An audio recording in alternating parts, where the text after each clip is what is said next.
What's up, fellas? Happy to see everybody again for another episode of the BGO podcast, brought to Woo! you by bgobsession.com. Uh, make this your obsession. Isn't that the line we put on Al Galdi's Yes. podcast? Oh yeah, that's Make it. it home to your obsession. But real quick, we'll little recap. We just recently dropped the defensive end pod. Well, I guess we should rename that Edge because we had a couple guys in there that might not have been true ends. They were tweeners. But the Edge podcast, where we ran down guys that we wanted to see suited up in the burgundy and gold after draft night, and then before that, we've run down a couple different position groups, each of which you can find on YouTube. Podcast you can catch on all major streaming pods. You can find us as a website on Instagram, Twitter, and Facebook. And you can, of course, find us at bgobsession.com. So, without further ado, I'm going to go ahead and kick this thing off once again so we can get rolling. The first linebacker that I'm going to talk about, he who be nameless, is actually Tommy Eichenberg. You might recognize that last name because his brother Liam Eichenberg was a center slash guard that a couple people talked about out of Notre Dame not that long ago. Um, Tommy Eichenberg is a multi-year starter at Ohio State University. 3 years, 3-year starter. He was there for 4 total. In those 3 years starting, he actually played in 36 games, had 151 solo tackles, 268 combined. He comes in at 6'2", 233. He has a 5th-round draft pick on him right now, so he's kind of a day 3 guy. I don't think you need to spend high draft capital to get him. And he's listed as strictly a box safety. He is not going to be an edge rusher. This is the kind of guy, think of Cole Holcomb, that interior guy that's not, he's brought on blitzes, but he's not putting his hand in the dirt and lining up against a tackle one-on-one. He was voted a team captain at Ohio State, which is as close to LBU as you can think of. There's a couple other ones out there like Penn State that just seem to come through linebackers. And he's a little bit undersized. I'd like a little more than 233, but I'll take it. He is quick and decisive and instinctive, and he does have speed and fluidity that plays in coverage. So he can turn his hips, he can cover downfield. He's capable of covering tight ends in the flat, or running backs in the flat, as well as tight ends down the seam. Little more height there, because he's going to be going up against guys 6'3", 6'4", 6'5", but he's got the physical tools to do it. He's a thick-bodied guy. I've seen him some descriptions as he's a full body, so he doesn't have to tack on weight. He is not lean. He's a guy that can live in the middle. He's perfectly capable of taking on running backs. He's capable of taking on pulling guards. He's not going to win that battle, but he will take them on. And he's got instincts to be able to come downhill and tackle for loss. Just as in addition to those stats that I talked about a little bit, in his 5th year in 2023, his senior season, the most recent, he actually did miss some time with missed 2 games, but despite missing 2 games, he was still first team All Big Ten, where he had 57 total tackles, 2 pass breakups in coverage, uh, 11 QB pressures, 8 QB hurries, 2 QB hits, and a sack. And he was actually he was a part of the All Big Ten team in 2023. So that's my guy Tommy Eichenberg. Day 3, I don't want to say reach. Day 3 grasp kind of thing, flyer. Later guy that you can let learn under Bobby Wagner, and he can split time with LeVue if you want to move him beyond 2024. Next up, actually, is a guy I really like, so I'm kind of jealous that you got to look at him, is Peyton Wilson. Yeah, Peyton Wilson. I got a man crush on the guy. NC State, so I've seen him play quite a bit. He's a little older. He's 24, but he is a big kid, 6'4", 233 pounds. So he probably could add some muscle if he needed to. ran a 4.4340 at the combine. That's the fastest time of the day, and it's 98th percentile for linebackers. So the guy can move. Um, he's projected as a late second rounder. I don't know, man. I think somebody's going to fall in love with him, and I think if we were going to grab him, it would probably be sorry, Bob. It would probably be with that second pick. Um, he is a superior tackler. He's a multi-sport standout. He was a big-time lacrosse player, national championship wrestler in high school. One of the things that people kind of that aren't as big a fan or want to rain on the Peyton Wilson parade will bring up is his injury history.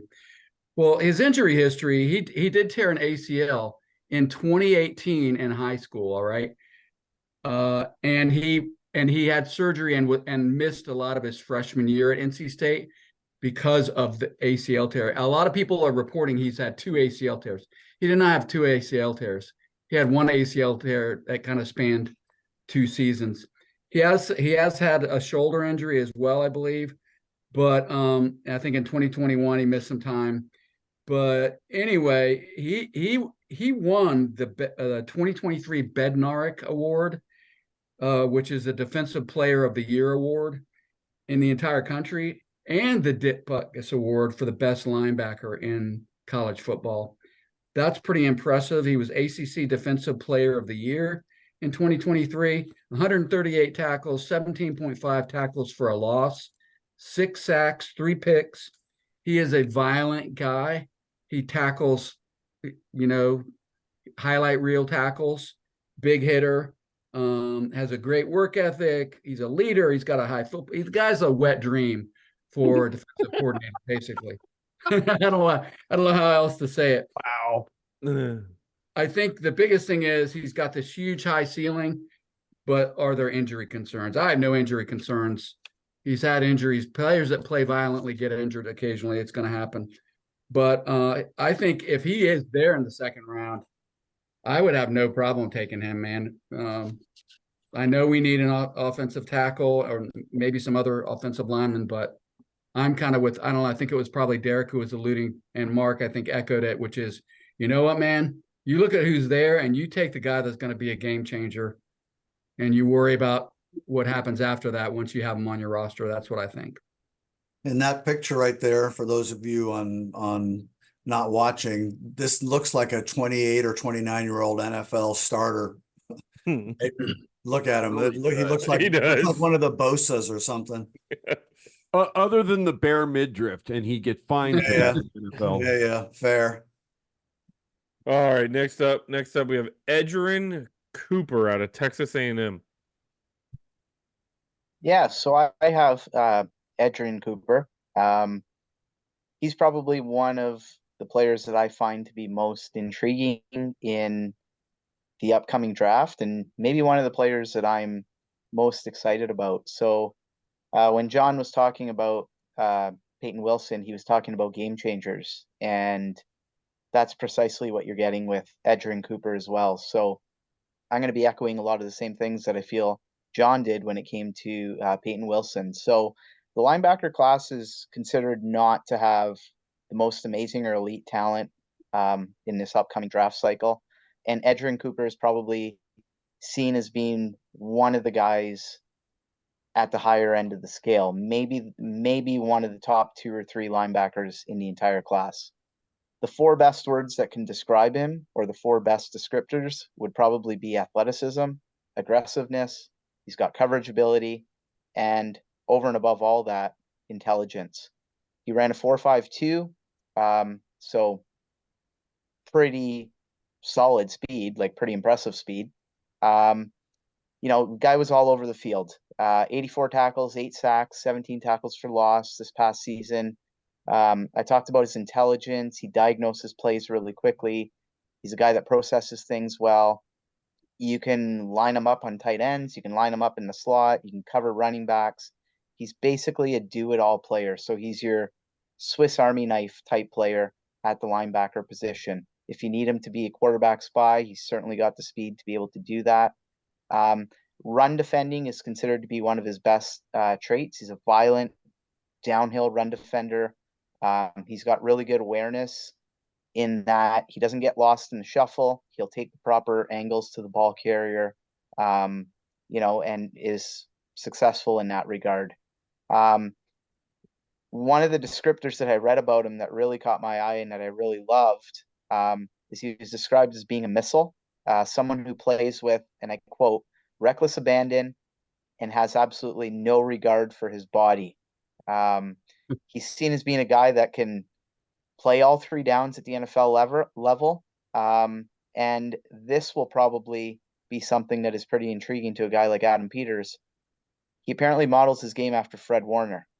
I don't have to explain the connection between Warner and Peters. Some of the concerns with this guy, first and foremost, tackling. So he's seen as one of those guys that will often drag down ball carriers using that hip drop move. And if I'm not mistaken, I think the NFL is cracking down on that this coming season. Correct. Physical ball carriers can bully him. So he's got like a wiry frame. He's definitely going to have to add some muscle and weight at the NFL level. So my opinion, my outlook on this guy, I think he's probably a player that can best be used if you have him in a role that is going to keep the offense guessing as to what he'll be doing. I've always had the impression that Dan Quinn and his defenses always kept offenses guessing. So who's coming, who's going, who's dropping back, that type of thing. An aggressive defense, in my opinion, is going to be where a guy like Cooper will thrive. And by all accounts, Dan Quinn is going to run a pretty aggressive defense here. Adam Peters got insane production from linebackers in San Francisco. I think in a weak linebacker class, that this guy is going to be able to give you a fairly high level of production right out of the gate. I think he can also be a pretty good pick in terms of succession planning. I feel like we're going to have pretty decent linebacker play with Wagner and Luvu. Like, we've made some significant upgrades there, but keep in mind, Wagner's only signed to a 1-year deal. If we want to keep the fire burning at the linebacker position, this can be a guy that can, slide in and pick up the slack if Wagner leaves after a year type thing.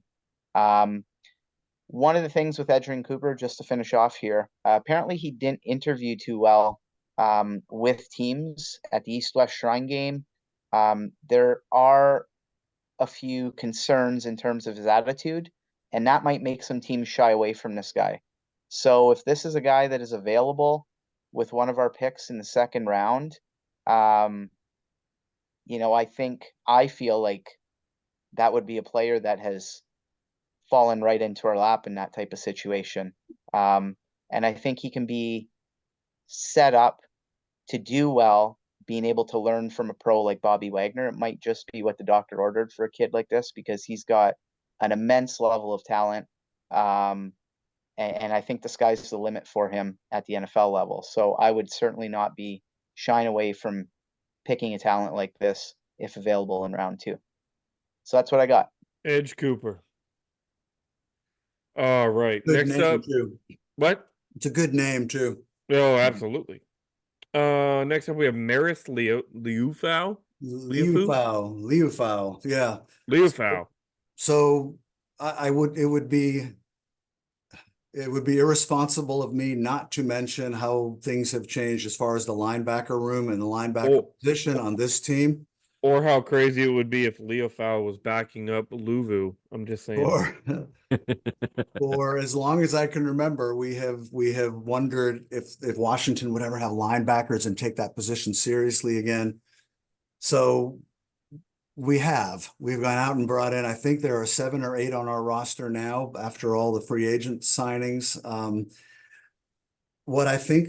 What I did, the way I approached going into look at linebackers, is I'm looking for value guys, developmental guys. I don't see us taking a second round guy here. So I went looking for guys that might be diamonds in the rough, and looking for certain kinds of attitude and traits that they might have. And I found Maris Liufau. Well, I listened to it 50 times and I still can't say it right. He was out of Hawaii. He was went to high school in Hawaii and was recruited heavily, ended up at Notre Dame. The man is 6'2", 235. Looks to me like he could easily handle another 10 pounds on him. His freshman year was pretty much a whole lot of nothing. His stats were not particularly impressive.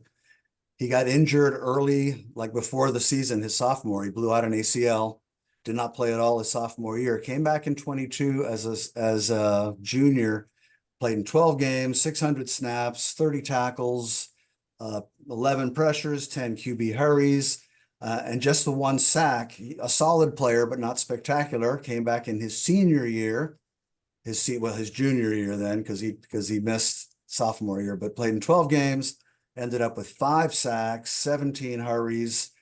And he's not a stats guy, which is one of the reasons why the projections I see of him is he's a 3rd-day pick, a 4th or 5th round.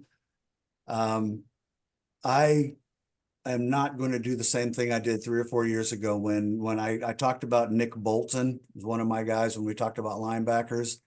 And I had a feeling about Bolton and sort of talked about it and then forgot about it. And he went on to be a starting middle linebacker for the Kansas City Chiefs and winning Super Bowls, and just a sideline to sideline hair on fire player. Well, that's what I see when I look at Maris Liufau.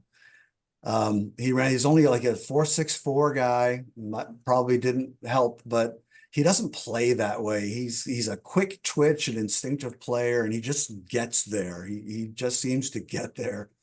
I see him as a developmental weak side linebacker, who will have time to develop. I don't think you ask him to start, but you ask him to come in on nickel packages and as a rotation guy. And when you watch his films, which I will post tomorrow, by the way, everybody go and look at the thread where we post this thing tomorrow. There should be YouTube vids on just about everyone we've talked about tonight, which sort of brings to life. We're just talking about numbers and words here. When you see these guys play, you'll understand why we get excited about some of them. I'm looking at this young linebacker, and I am seeing my Nick Bolton for this year. Only he's bigger. Bolton came out at 5'11", 237. This guy's 6'2", and be 240 by the time camp rolls around. You cannot watch his highlights without thinking of Troy Polamalu, and it's not just about the hair. It's the body language, the way he flies around, the athleticism. I think he's going to end up being, if he makes it to day 3 and you can grab this guy, I think you've scored big time. Some of the official write-ups on the guy: great feel in coverages, possesses straight line speed to stay with or chase down receivers in man, fast enough and fluid enough to cover most tight ends, a tough, violent tackler with a nonstop motor, and that jumps off the screen when you watch him play. The downside, they say he's on the small side, and his frame is pretty much maxed out and is kind of dismissive. I will just reiterate, he is 2 inches taller and about 5 pounds heavier than Nick Bolton. So if that's the worst they can say about him, I think he's a hell of a lot better than he's being projected. I think he's going to make a fine player. And by the way, he's a special teams monster. He had a blocked field goal this last year and a 70-yard touchdown return against Texas A&M. And also, what was his size, real quick? He's listed at 6'2", 235 by the NFL Combine thing. All right. Well, his predecessor, who is apparently like the greatest linebacker ever, who we talked about on here, JOK, Jeremiah Owusu-Koramoah, is listed at 221. So yeah. To call people undersized, it's fair if they play that way. But this isn't a guy who's going to be lining up on the edge. He's not a strong side. He's not a Sam. I can see him as a middle like Bolton because he's sideline to sideline. He's just one of these relentless players who gets there mad, and when he tackles you and grabs you, that's it. It's over. So I'm really high on this kid. I would love to see us take a shot on him 3rd, maybe even 4th round if he's there. like next up we got brother Bob with his boy, a name that we all are going to recognize. Yeah. I got a soft spot for legacy dudes. What can I say? Jeremiah Trotter Jr., his dad played 2 years in Washington with the Redskins in 2022 and 2023. He was a first team All Pro. His dad was a first team All Pro with Philadelphia. He's also a member of the Philadelphia Eagles Hall of Fame.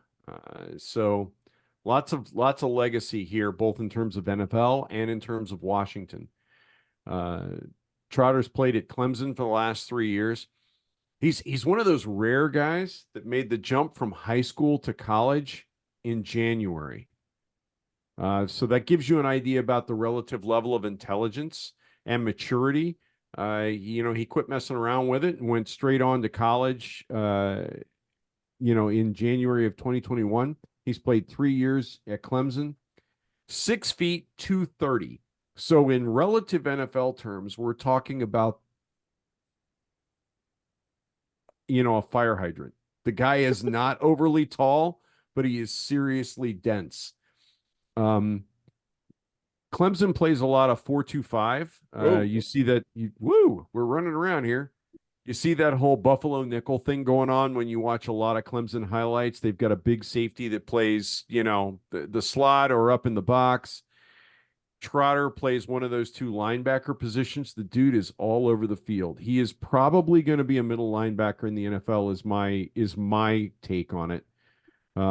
Sideline to sideline, which is something you hear about every linebacker, but I mean, if you can't do it, you're not going to make it at the next level, right? But he kind of lives it and breathes it. He's always around the ball. And again, as we talked about a couple of days ago in the defensive end, pod, Quinn and Witt both talked about arriving with violence and intent and separating the ball carrier from the ball. In 3 years at Clemson, Trotter has 4 interceptions and 3 forced fumbles.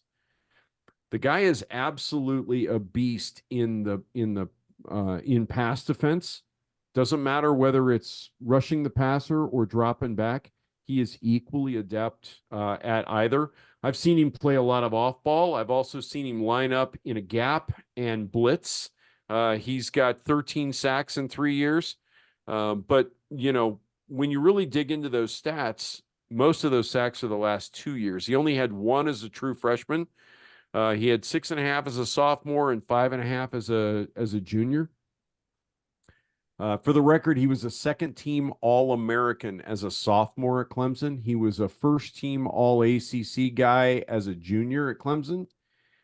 He's just an all-around ball, he's just an all-around ball player. I mean, that's really all there is to it. The guy can do a little bit of everything. And the thing that really caught my mind, and I was Paul, I've got to admit, I was a little irked with you, a couple of minutes ago. You brought up Fred Warner. Cooper may have modeled his game after Warner. I've seen at least 3 different reports from scouts that call out Fred Warner as the nearest thing to Jeremiah Trotter is the nearest thing to Fred Warner in this draft. He's projected in the 3rd round, which is where Warner went. So, you think about Peters, you think about Warner, you think about the 3rd round. You think about what we need and what we're probably going to draft in rounds 1 and 2. And this guy could very well be, again, to steal from Paul. Boy, Paul, you just stole all my thunder, whether you meant to or not. Succession planning, Bobby Wagner's on a 1-year deal. This guy might very well be the middle linebacker in place of Bobby Wagner a year from now. I think we probably have our starting linebacking core this year in Wagner, Luvu, and Davis. The question is, what do we do next year? Wagner and Davis are both out of contract, so I think we've got to be looking at that in this draft. Linebacker's not a round 1 or 2 thing to me, but I don't think we can let it slide too much past rounds 1 and 2 because we really haven't done anything the last 4 years. Just ask Mark, he will tell you. So that's what I've got. I've been looking at this guy since November of last year, and I think he fits really well. There you go. All right, Jeremiah Trotter Jr. All right, my next guy is my draft crush of the defensive side of the ball, Junior Colson out of Michigan. So this guy's story jumped off the page at me. Real quick, I'll run down the particulars. 6'2", 238, ran a 4.58 40. Yeah. Okay. He was a starting middle linebacker at Michigan, of all places, that just kind of did just win the national championship. Known for what? Defense, not important or anything. I've seen it listed as an early second round pick.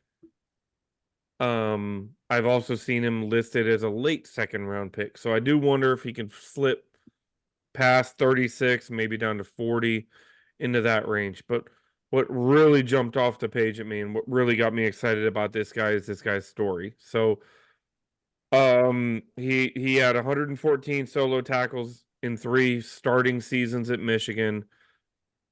Eight and a half tackles for loss, 2.5 sacks. Not a huge statistical line, but he's just a monster. So what got me?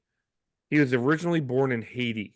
When as a young under 10 years old, his father passed away, and in his father's will, he actually said, "I want him to go to an orphanage." His mother had already passed. An orphanage in hopes that he can find a better life. While he was at that orphanage was the earthquake that hit Haiti and destroyed everything.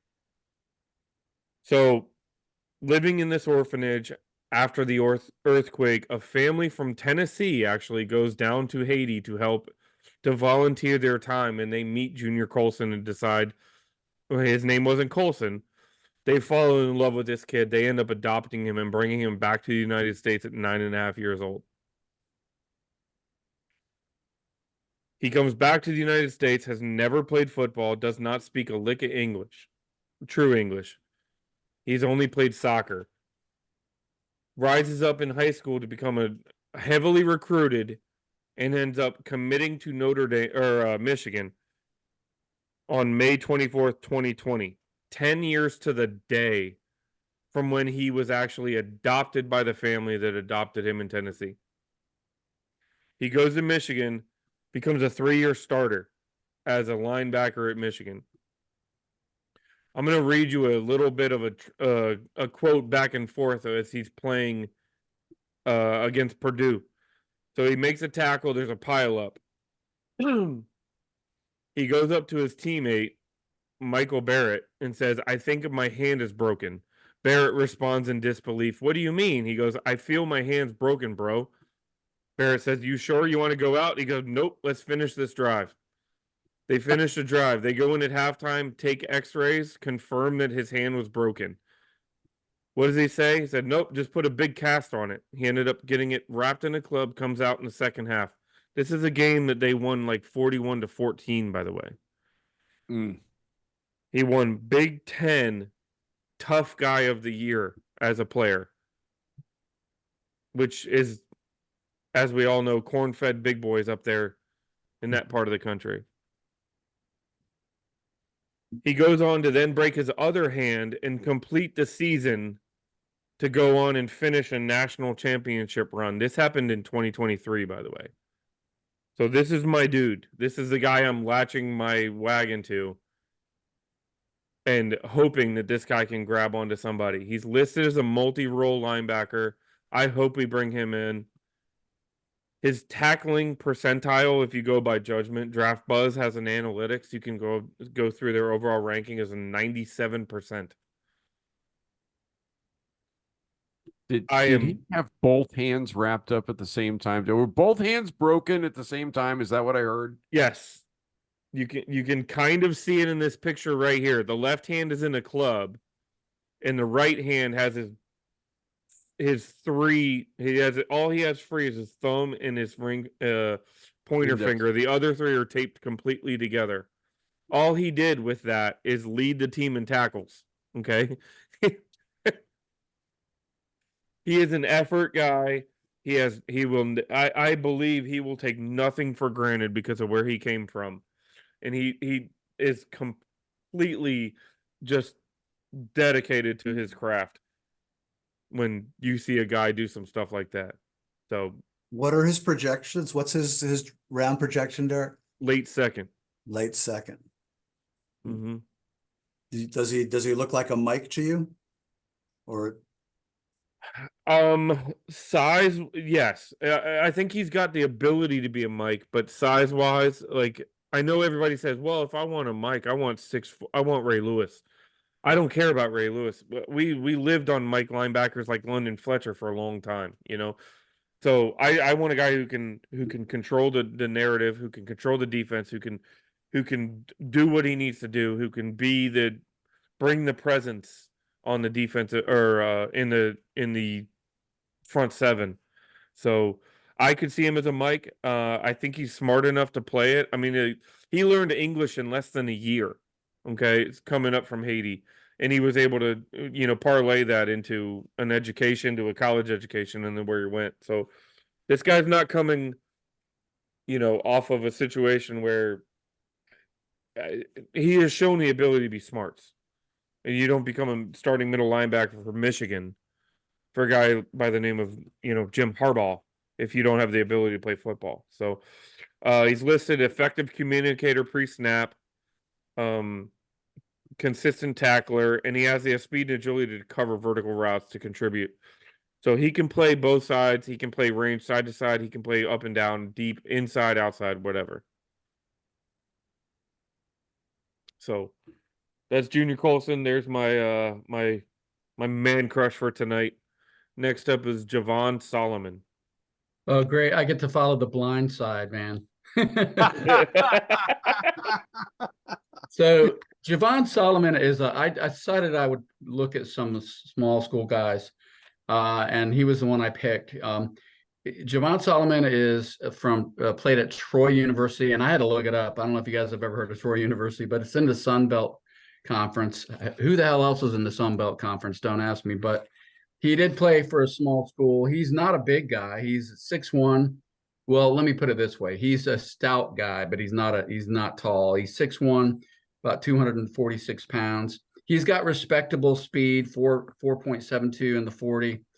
But the reason he kind of jumped out at me is the guy is a really gifted pass rusher. And I kind of think he probably projects either as an outside linebacker or maybe just as like a third down pass rush specialist at the NFL level. He played 52 college games at Troy University, over 2,000 snaps, super experienced. He's a pretty good run defender, but he is 6'1". So, I don't know that he's going to be stopping NFL running backs consistently, but he is a relentless pass rusher. He's got great hands. He's one of these guys that's got every move in the book, and leaves people looking silly as he goes past them. He has 33 career sacks, 49.5 tackles for a loss during his college career. He actually led the FBS with 16 sacks in 2023 and had 18 tackles for a loss in 2023 alone. Super quick off the line. Like I said, he's got a lot of different moves in his arsenal, and guys have really struggled to stop him from getting to the quarterback. Super high motor. And he's one of these kids. The reason I really decided to talk about him was he's one of these guys that none of the measurables scream draft him, but the guy just makes plays. All he does is make plays. And I think because he's from a small school and because he doesn't have the measurables that some of these other guys have, I could see him dropping like into the 5th or the 6th round, where I think he would be a steal at that point in the draft. That's what I got. there have been some interesting players out of Troy University, John. I had to go look because I was trying to remember who it was. DeMarcus Ware. Yeah, he's not bad. O.C. Umanura came out of Troy. And interestingly enough, a young man named Virgil C. might mean something to Redskins fans from back in the day. So they're D-line U. We can just rename Troy D-line U. Yeah, there's a couple others that the Giants seem to like Troy players. There's been quite a few. Virgil, man, I haven't heard that name in years. Virgil Mark. C. Yeah. Next up out of Nice. Miami is James Williams. Oh yeah. Okay, so you know, I don't want to keep hyping stuff, but this is if I had a man crush, this is the one I settled on, despite my talking about Braswell before. Um, James Williams played safety for the University of Miami for 3 years. He's converting to linebacker and coming into the NFL, which has sent him down draft boards. I don't know if he was getting a buzz as a safety. Frankly, at 6'4", 230, he may have been too big to be a safety, which might be why he's converting to linebacker. But now what they're saying is, you know, that he might not be thick enough and big enough to play linebacker. Well, I'm going to invite everyone to go watch some of the YouTubes that I'm going to post on this kid, and you'll know why. As a longtime Washington fan, I kind of have a man crush here. This man played safety at the University of Miami, and with apologies, you cannot watch his tape without thinking of another former physical freak safety out of the University of Miami who played in Washington. Yes, I said it. I went there. This is again, I use physical freak is too easy to use, but you can't avoid it when you watch this man play. He has a frame that I think can easily handle another 10 or 15 pounds to play linebacker. And this guy, if he decides to learn the position and play linebacker the way he played safety, look out. And if our coaching staff is really serious about the physical attacking, turning the ball over, this guy is the poster child of potential to be that kind of player. He is going to slip in the draft because of the position switch, and it's going to take time to learn. But I just think he's just one of those guys that, good Lord, if he's there in the 4th round and you don't take him, I think you're missing the boat on a guy that could be really, really a spectacular football player. He only played 3 years in college, hardly played as a freshman, came on his sophomore and junior years, didn't post huge numbers, but he was more, to me, mostly a physical presence back there. And I don't think teams threw in his direction very often, to be honest with you. Some of the things that are being written about him is that he's just a downhill tackler who plays with a physical edge, effective as a blitzer, as a safety, closes really quickly on underneath routes, and has the size to tackle with a thump. I might have used stronger language, but thump will work. Great route recognition, sideline to sideline speed, which I envision as another roving linebacker that can play all over the field. Advanced diagnosis skills in the passing game, effectively covered tight ends. The weakness, other than the fact that he's converting and it's an unknown quantity, right? So no one's going to spend a 2nd or 3rd on him probably, but a 4th, a 5th, I think it might be worth it. I got a real kick out of the other weakness. His exceptional size, while advantageous, poses potential challenges in adapting to NFL safety standards. Which when I read that the first time, I thought they were saying he's going to kill people. But That's what it sounds that might like. not be a bad thing. So again, it's a project. He's a project, and look at him. He looks all lean there. Sean Taylor was 6'2". Oh, I said it. That previous guy I was talking about was 6'2" and 220 something when he came out. Mr. Williams is 6'4", 230 now, and he'll probably play at 240. He's a scary human being. I would like to see him roaming our front 7.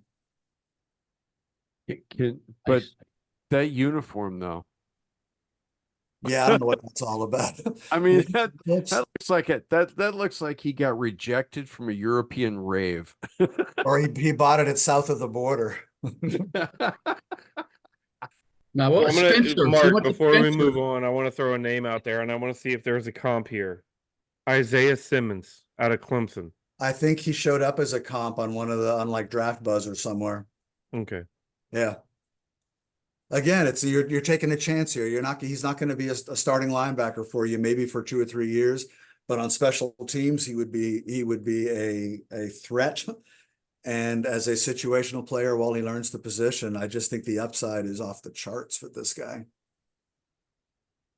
All right. Next up, we got Trevin Wallace out of Kentucky. Yes, so I have Trevin Wallace out of Kentucky. I thought Um, I thought we weren't allowed to draft any more Kentucky linebackers. Yeah.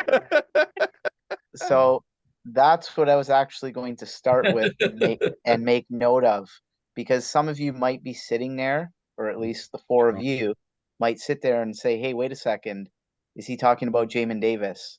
Because there are a lot of comparables between these two guys. But anyways, just start with a few measurables. Well, the first Got a comparable, driver's are we going to license? use 19 on him? Does Wallace have a valid driver's license? Let's start there. Oh, Jesus. Does Yeah. he own a Lamborghini? Sorry, Paul. No, it's all good. It's all good.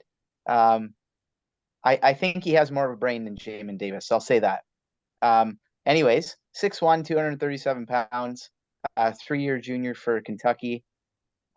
Washington has apparently some interest in this guy. We've met him at the Senior Bowl, had a combine meeting with him, met him at his pro day, and apparently we're hosting him on a top 30 visit as well. Trevin Wallace kind of stood out to me because he's an insane athlete, just phenomenal in that regard. So if we're looking for players with elite traits and, you know, athletic ability, he definitely fits the mold. Just a little bit of his background. He was and I guess it speaks to his athleticism. At high school, he played every single linebacker spot. He played wide receiver. He played running back. He played quarterback. He was a kick returner and a punt returner. He's had experience at all those positions at high school level. He's participated in track. He's been part of 100 and 200 meter events. He's participated in long jumps. So, I mean, all these things just scream athleticism. He's been clocked at running 22 miles per hour, which is apparently comparable to wide receivers. He's a kid that can squat almost 600 pounds. He ran a 4.51 at the combine, which was third fastest among the linebacker group. This is going to be one of the things that I say that might make you think Jamin Davis in your mind. We're talking about a guy that basically has one season of production at the college level. In 2023, he participated in 12 games. He had 4.5 sacks, 80 tackles, an interception, a forced fumble. It was basically his only college season as a full-time starter. So, I mean, limited production, doesn't have a huge body of work. All that being said, he was named team captain last year for Kentucky. I have a quote from him, which stood out to me in one of the articles that I read about him. And I quote Trevin Wallace: "I love being a vocal leader. I love it. That's my favorite aspect of football. I want my teammates to look up to me and trust me. Having that leadership ability where people trust you, that means a lot on the football field." So, I mean, this is a guy that gets it, so to speak. He's seen as being a player that can be a good blitzer, has that sideline to sideline ability. I know that's come up quite often with a lot of the guys we've talked about. Really fluid in coverage, a guy that plays with a mean streak, a guy that plays with a fantastic motor. He's got versatility to play middle linebacker, weak side linebacker. He can rush off the edge. He's thought of as having some good coverage ability, being able to cover wide receivers on crossers and tight ends over the middle. The concerns with him, his height is a big concern that people have brought up. He's 6'1".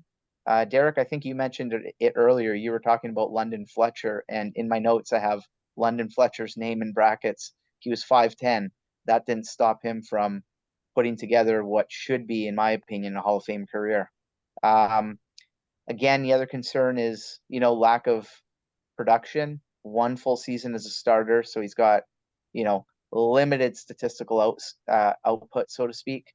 Given his size, he has a little bit of difficulty shedding blocks. My overall opinion on him, seems like he's got some great leadership ability. He's got fantastic speed, fantastic athleticism. He's got a mean streak to him. I think all those qualities and characteristics make him a prime candidate, number one, to serve as a depth linebacker early on in his career, but I think this can be a guy that can become a potential special team star on your coverage units. I can see him being a special teams captain, and the heartbeat of that type of unit for years to come if we were to add a guy of this type. So he's the type of player that that has the right type of attitude. He's got, you know, um, an excellent level of energy. I think that those types of things, attitude and energy, those are qualities that help you stick on NFL rosters, even if you have size limitations like he does. He's projected to be a fourth round player, so like a early day 3 player. And I mean, again, some of the intangibles, I think those are the kinds of things that you want to add on day 3. So I don't know. I found him to be a pretty cool prospect. I like it. Last up, out of LSU, Omar Spates. Yeah, out of LSU, but he's another one of those fifth-year seniors who took advantage of all the COVID stuff. He actually spent his first 4 years at Oregon State University. One of the things I love about this guy is the fact that, after 4 years at OSU, he wanted to take a step up and try his hand in the SEC. Another one of those things that I find intriguing is that his numbers decline throughout his career. I feel like maybe there's some coaching issues in there somewhere, but I don't know that for a fact. Omar is 6'1", 237, 4.65, 40, 4 years at OSU, 1 year at LSU. He was a freshman All-American at OSU, 71 tackles, 3.5 sacks. The guy was all over the place as a freshman.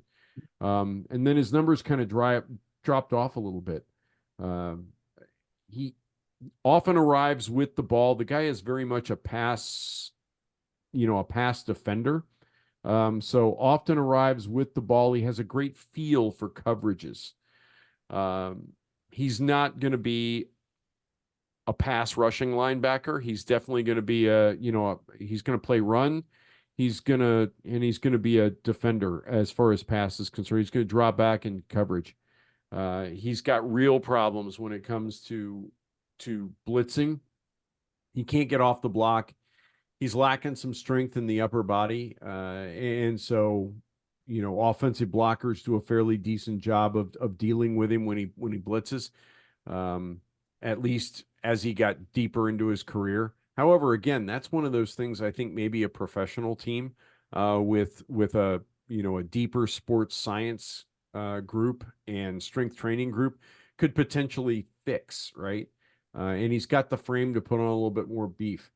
If there's one big problem in his game, it's that he's potentially over aggressive and he overruns plays. He sees things really, really well, but once he gets moving, he gets beyond it sometimes. He was used very differently at LSU than he was, and in fact, he was used very differently throughout his career.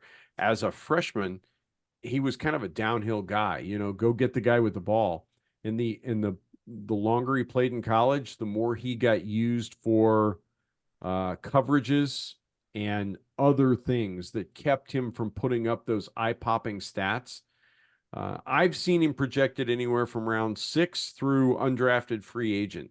I think this is a guy that could potentially be a great depth signing, at least to start with the potential to grow into something more after a couple of years of coaching, and a fantastic special teamer, as a rookie.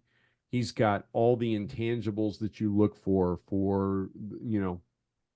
guys that are going to run down the field and stick a hat in somewhere without much regard for their body and for who they may be sticking it in on. So, I really like this kid. Not a day one starter by any stretch of the imagination, and he may very well be somebody that ends up signing after the draft is over.